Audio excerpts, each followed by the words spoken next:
ভোরের আলো ফোটার সঙ্গে সঙ্গে গ্রামের রাস্তা জেগে ওঠে। কাঁচা পথে শিশির ঝরে, তালগাছের পাতায় রোদ লেগে চকচক করে। পাখিরা ডাক দেয়, যেন তারা সবাই মিলে নতুন দিনের খবর জানাচ্ছে। এই গ্রামটা নদীর পাশে, নাম তার শালিকপুর। নদীটা সকালে শান্ত, বিকেলে একটু চঞ্চল, আর বর্ষায় যেন সব গল্প নিজের বুকে ঢেলে দেয়। রহিম চাচা ভোরেই উঠেন। হাতে লাঙ্গল নেই এখন, কিন্তু অভ্যাস বদলায়নি। তিনি উঠোন ঝাঁট দেন, গরুর গলায় হাত বুলিয়ে বলেন, আজ মাঠে ভালো ফসল হবে তো। রহিম চাচার চোখে মাঠ মানে শুধু জমি নয়, জীবনের ভরসা। তার স্ত্রী আমিনা চুলায় হাঁড়ি বসান, ধোয়ার সঙ্গে ভেসে আসে ভাতের গন্ধ।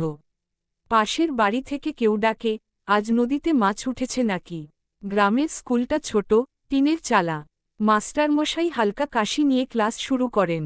শিশুরা খাতা খুলে বসে, কেউ জানালার বাইরে তাকিয়ে নদীর দিকে চেয়ে থাকে। স্কুল শেষে তারা মাঠে ছুটে যায়। কেউ গুটি খেলছে, কেউ ক্রিকেটের ব্যাট হাতে, কেউ আবার গাছের ছায়ায় বসে গল্প করছে। হাসির শব্দে দুপুরটা হালকা হয়ে যায়। দুপুর গড়িয়ে বিকেল এলে গ্রামটা বদলে যায়। নারীরা পুকুরঘাটে কাপড় কাচে, জলে ঢেউ ওঠে।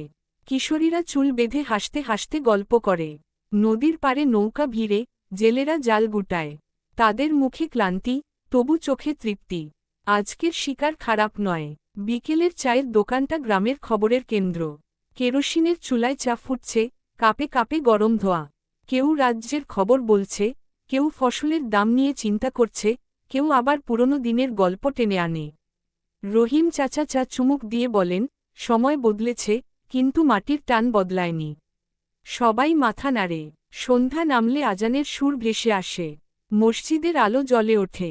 ঘরে ঘরে বাতি জ্বলে, উঠোনে বসে কেউ কেউ আকাশ দেখে। তারারা একে একে উঠছে। শিশুরা দাদির কাছে গল্প চায়। দাদি ধীরে ধীরে বলেন, এই নদী একদিন কত বড় বন্যা এনেছিল, আবার সেই নদীই কতবার গ্রাম বাঁচিয়েছে।